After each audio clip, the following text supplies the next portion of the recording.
This is the Uptick Network Stock Day Podcast, sponsored by InvestorsHangout.com. Penny stock news and interviews from the microcap world. Public information on OTC, pink sheets, and microcap stocks from around the world. With your host, Everett Jolly. On today's show, we have a very exciting guest with us. He is Darcy Klug. He is the CEO and chairman of the board of RedHawk Holdings Corp. Well, they trade on the OTCQB under the ticker symbol IDNG. Now, RedHawk Holdings Corp, formerly Independence Energy Corp, is a diversified holding company which, through its subsidiaries, is engaged in sales of distribution of medical devices and sales of branded generic pharmaceutical drugs and real estate. Darcy, welcome to the show. Thank you for having me. Appreciate it. You know, give us a little background of yourself, a little background of your company, and what is the roadmap for RedHawk Holdings Corp? Well, first, a little bit on myself. Born and raised in Louisiana, graduate from Louisiana State University in Baton Rouge. After graduation, joined one of the international accounting firms. At the time was Coopers & Lybrand, now PricewaterhouseCoopers on the audit staff. And right. Principally worked in the oil and gas industry and have pretty much stayed in the oil and gas industry after I left Coopers after about 6 years with Coopers, and in various financial roles with companies. And had this opportunity to look at a diversified holding company a few years back, and we rolled it into this public company, acquired this public company, and have been cleaning it up and making acquisitions and recapitalizing the company for the last year or so. Now, have we actually made the transformation to RedHawk Holdings, and will your stock symbol change? Yeah, we're having a little bit of an issue there and that's one of the cleanup issues we're dealing with. Officially, or legally, the company's name has been changed to RedHawk Holdings Company. One of our a former CEO has some regulatory issues with FINRA that had not been disclosed to us. So we're working with FINRA right now to get that issue resolved, so we can officially change the name and the ticker symbol and the QSIP number, hopefully in not too distant future. And correct me if my numbers are wrong. I went back and did some research on your company. Your last 10Q, your revenues were just a tad bit under $500,000. Is that correct? Yeah, that's correct. We, as I said earlier, we have been working to really pretty much just clean up Independence Energy, the former company, and made some acquisitions, and we finally started posting revenues in late August. So that really only represents about 45 days of revenue. Wow. Principally on our pharmaceutical side of the business, and here in we're June 30 year in, so here in Q2 we will not only have pharmaceutical revenues, but we're starting to launch our medical devices. Well, that's what I want to talk to you about. That's why I invited you on the show. I know you guys are a diversified holding company with investments in medical, pharma, medical devices, real estate, and you recently announced a forthcoming investments in equipment sales, rentals, energies.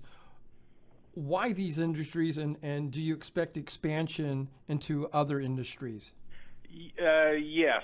First of all, we like the diversified concept because all of these industries are fairly cyclical, and so we wanted the diversification in order to shelter ourselves from peaks and valleys of the various industries. Secondly, we have a very strong board of directors, all of which have expertise in these industries, and so we want to be able to leverage off of those expertise, talents in order to build the company. And so our concept is within each one of these industries, acquire a foundation or platform company that we can build upon and make other acquisitions, add-on acquisitions, and go forward within this diversified portfolio.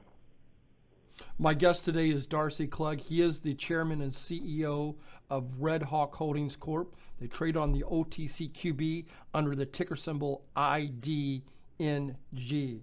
Now, we see that you have very little debt. A small amount of that is real estate debt. Some are from friends and family, convertible debt. How do you plan on capitalizing the company going forward? Well, one of our investment portfolios. Well, let me say this first. Yeah, we're fairly debt adverse. We certainly don't have any intentions of going down the road in any sort of toxic debt. All of our businesses, once they're up and running, will have very, very good cash flow streams. So we hope to be able to use those cash flow streams for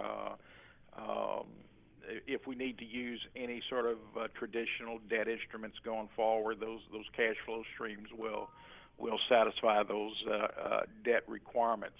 Up to now, yes, the capitalization of the company has been through personal funds of myself, my partner Tom Kincannon, and various board members and friends and family.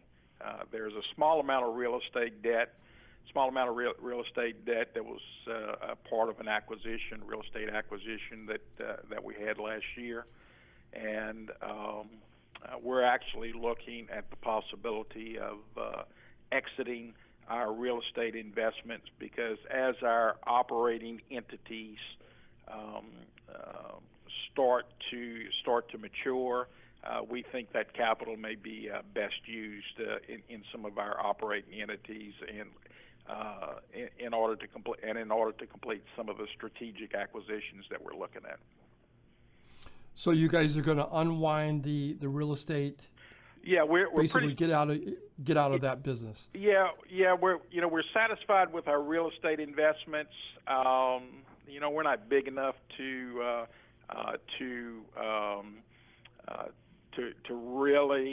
really make an impact in that industry, whereas our other operating entities have a lot stronger cash flow stream. So we think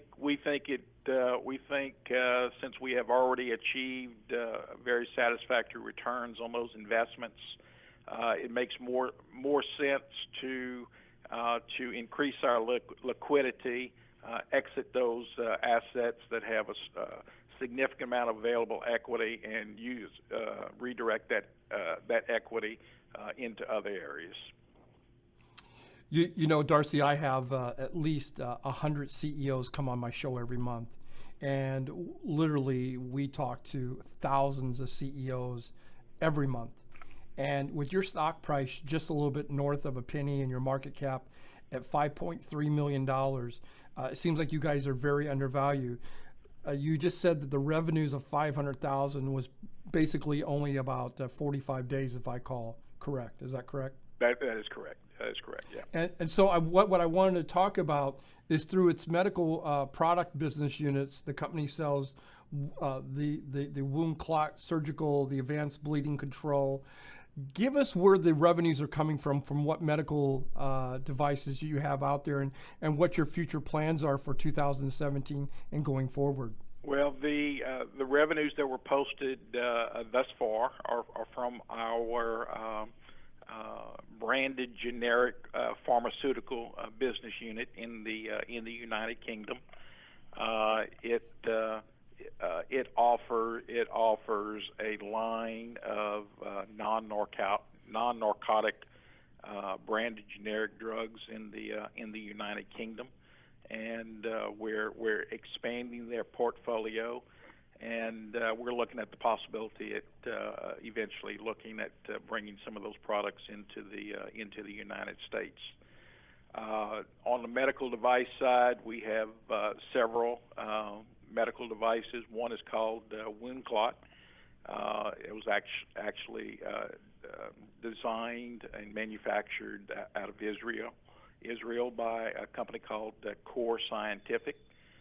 It is a hemostat, biodegradable hemostat that stops sudden bleeding caused by surgical cuts, surgical issues, wounds. Absolutely. Yeah. So exciting new product just being offered, and we have exclusive distribution rights in the United Kingdom, and we're currently negotiating to bring those rights into the United States in 2017.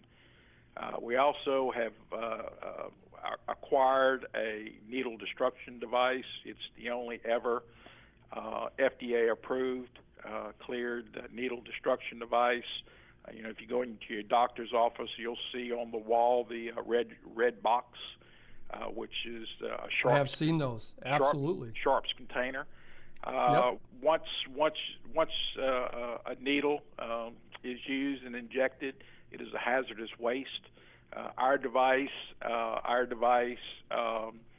you put the used needle into our device, push the button. A few seconds later, the needle is turned into a powder residue, and it's available to be simply discarded in a waste can. It's no longer a hazardous waste. Oh, that's exciting. And when is that product going to hit? Actually, we have just the original design of the product is about 15 years old, and so we needed to upgrade the engineering to current technology. That is completed. We actually have people on the ground right now in China looking at the initial production samples. We expect to officially launch that product here around the first of the year. How exciting. My guest today is Darcy Klug. He is the chairman and CEO of RedHawk Holdings Corp. Well, they trade on the OTCQB under the ticker symbol IDNG. In closing here, Darcy, is there anything that you want to get out to my listeners that we didn't get a chance to talk about? One of the things I think is really going to be instrumental in our growth is our alliance with the Louisiana State University Innovation Center. Of course, LSU has a large medical program, engineering program, and vet center. And earlier this year, we established an innovation center inside of their business complex.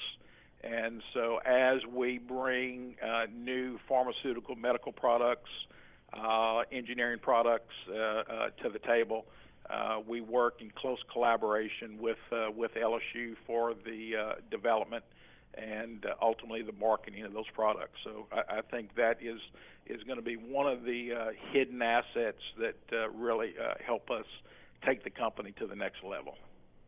Absolutely. I want to thank Darcy Klug for coming on the show today.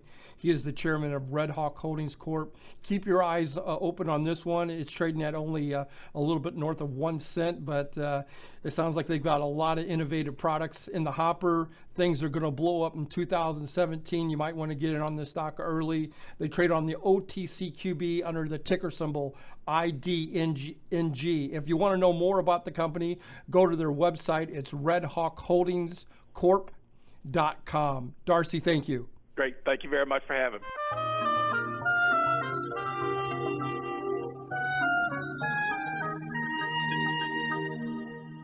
The following program is entirely sponsored and produced by Uptick Newswire LLC, which is responsible for the following content. The opinions and information provided on today's show are those of the guests and of those of the respective companies they represent, and does not necessarily reflect those of the staff or management of this station. Uptick Network encourages all listeners of the show to do their own due diligence and research when determining investment strategies that'll work for them, or to seek the assistance of an investment professional. The guests of today's show may have paid to appear on the show and are not directly affiliated with Uptick